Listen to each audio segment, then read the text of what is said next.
Until recently, Ilya Shapiro was a lecturer at Georgetown Law and one of the most prominent. Then he criticized Joe Biden's decision to nominate a Supreme Court justice on the basis of race, because race is irrelevant to judicial temperament, knowledge, experience, wisdom, etc. For saying that, Georgetown Law put Shapiro on leave. They announced a months-long investigation.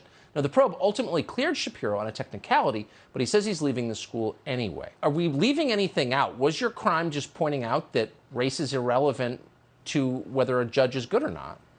Look, I had a tweet that I didn't phrase as well as I would have liked. I'm sure all of us are guilty of that at one time or another. My underlying point is exactly as you stated, and I think it was unreasonable or with bad faith to read it as being misogynistic or racist. I'm Rayy Vana, and welcome back to Rebel HQ. That was Vice President of the Cato Institute and former Georgetown Law lecturer Ilya Shapiro describing to Tucker Carlson why he thinks he needed to quit his position at Georgetown Law. He was suspended and investigated by Georgetown for a tweet, which he claims was not misogynist or racist towards Justice Ketanji Brown Jackson, and he was ultimately cleared during the investigation on the technicality that he had not started his position at Georgetown when he sent the tweet out.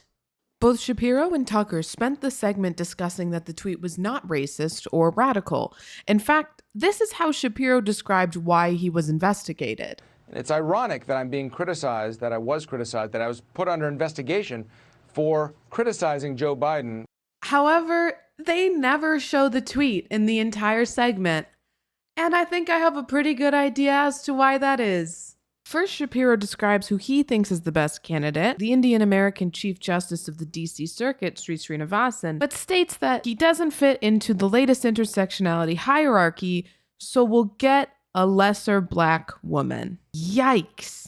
He also tweeted, because Biden said he'd only consider black women for SCOTUS, his nominee will always have an asterisk attached, fitting that the court takes up affirmative action next term. Yeah, that's pretty blatantly racist. Shapiro's implying that a black woman could never be the most qualified nominee to be a Supreme Court justice, and that appointing a black woman to this position would be similar to affirmative action. However, these tweets did not result in Shapiro getting fired. He decided to quit, but he still found a way to blame the left for that. Nationwide, and at Georgetown specifically, there are a lot of cowardly administrators who refuse to stand up to the activist, radical, woke mob who insists that there is no deviation from a progressive orthodoxy. And that's why I left. I could not stay at a place where if I'm commenting on a Supreme Court opinion or teaching a class and someone says they're uncomfortable or claims they're offended, and all of a sudden I'm back in the storm chamber. But Shapiro wasn't commenting on a Supreme Court decision, nor was he teaching a class. He was tweeting racist things about black women. Shapiro also claims that professors must bend the knee to progressive ideology and never speak out against it lest they be fired.